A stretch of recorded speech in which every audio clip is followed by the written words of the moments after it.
San Francisco society, as well as the spouse of one of the most prominent politicians in our nation's recent history. And this person isn't protected against being assaulted. What are regular folks there in San Francisco to do? Well, yeah, and I mean, I will say too, I mean, it's upsetting because, a year ago when my book came out, there was a lot of people who accused me of exaggerating the problem. And it was, you can manipulate the numbers in a variety of ways, but the fact of the matter is that a lot of people don't report the crimes that they suffer. And so it really took a backlash against the local media in San Francisco, which is an extremely woke media, for the Chronicle to finally go and do a survey of the public and discover that, yeah, people weren't making this up. People really are suffering very high levels of crime and violence in San Francisco. It's not to say it's not the only city suffering from it, but you've seen this effort to basically de-police, to demonize the police, to reduce consequences for crime, to let repeat offenders out without any consequences. A lot of folks, and may very well be in this case, given the things that this person was saying, are suffering from psychiatric conditions or from drug addiction, which is often related. And the answer is not always long prison terms, but you do need to have some approach to mental health in our country. We're unlike other countries in that we don't have a single system that allows for proper psychiatric care for people experiencing mental distress. So I would hope that this incident and other incidents, no matter what's going on behind it, help to get us the kind of psychiatric care system that our country needs and has needed for decades. There were so many things wrong with the clip that we just watched.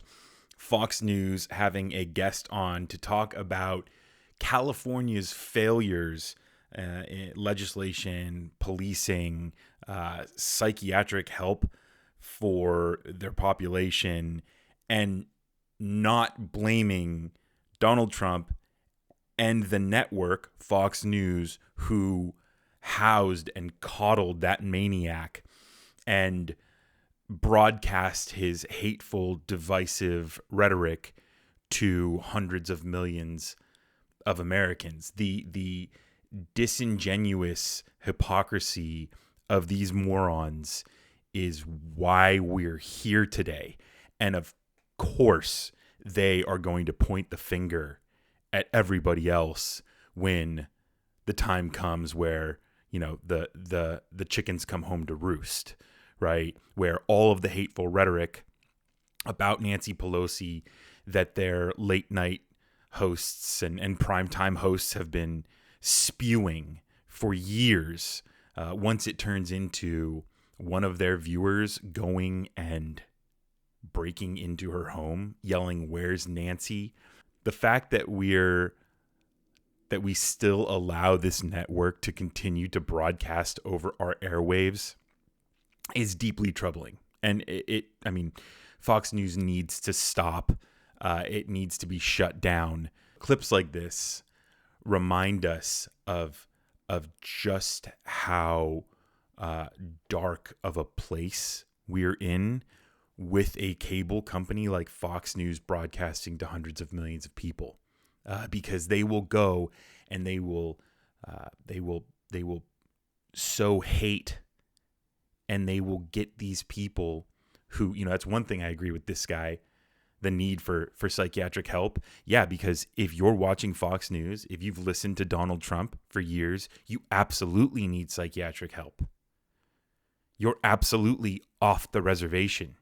And it's almost like this guy's calling for like a nationalized healthcare system. Whoa, wouldn't that be amazing if Republicans all come together and rally around nationalized healthcare after one of their own mega cultists attacks Nancy Pelosi? Hey,